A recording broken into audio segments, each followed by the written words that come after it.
భవన నిర్మాణ కార్మికుల సమస్యలపైన విజయవాడ నగర బిల్డింగ్ వర్కర్స్ యూనియన్ ఆధ్వర్యంలో మరి ఇక్కడ ధర్నా జరుగుతూ ఉంది. మరి ముఖ్యంగా సంక్షేమ బోర్డును పునరుద్ధరించాలని మరి ప్రధానమైనటువంటి డిమాండ్గా ఉంది.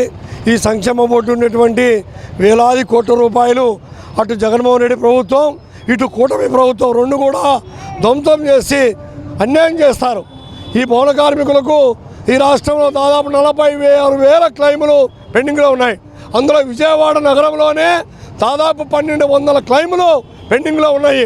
మరి ఎప్పుడు ఈ క్లెయిములు ఇస్తారు? మరి కూటమి నాయకులు ఎన్నికల్లో ఇచ్చిన వాగ్దానం ఏంటి? భవన నిర్మాణ కార్మికుల ఓట్లు కాజేసి అధికారంలోకి వచ్చారు.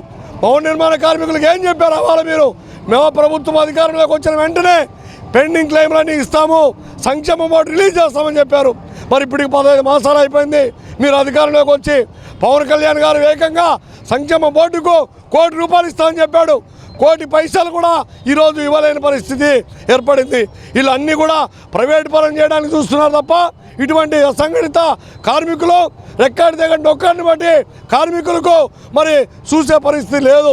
కాబట్టి ఈరోజు భవన నిర్మాణ కార్మికులుగా చెప్తున్నాం ప్రభుత్వానికి, మా సంక్షేమ బోర్డు పునరుద్ధరించి మీ క్లెయిములన్నీ కూడా పెండింగ్ క్లెయిమ్లు వెంటనే ఇవ్వకపోతే మీ అసెంబ్లీని కూడా అవసరమైంది మీ చంద్రబాబు నాయుడు ఇంటిని కూడా ముట్టడియడానికి భవన నిర్మాణ కార్మికులు సిద్ధంగా ఉన్నారు. కాబట్టి మీరు తక్షణమే ఆలోచన చేయండి.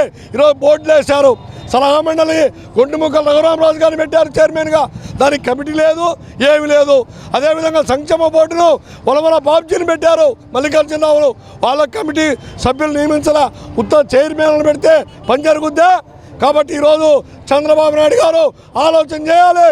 మీరు ప్రతి ఒక్కరికి గూడు గుడ్డ ఇస్తామని చెప్పారు. మరి ఈరోజు భవంతులు కట్టినటువంటి భవన నిర్మాణ కార్మికులకు ఇల్లు లేక అల్లాడిపోతున్నారు, పనులు లేక ఇబ్బంది పడుతున్నారు. మరి ఈ సంక్షేమ ఫలాలు కూడా లేకుండా మరి వాళ్ళకు ఉండేటువంటి ఓటు కూడా లేకుండా చేస్తున్నారు. కాబట్టి ఇది పద్ధతి కాదు, పద్ధతి మార్చుకోవాలని చెప్పేసి మేము ఏఐటీసీ భవన నిర్మాణ కార్మిక సంఘం తరఫున డిమాండ్ చేస్తున్నాం.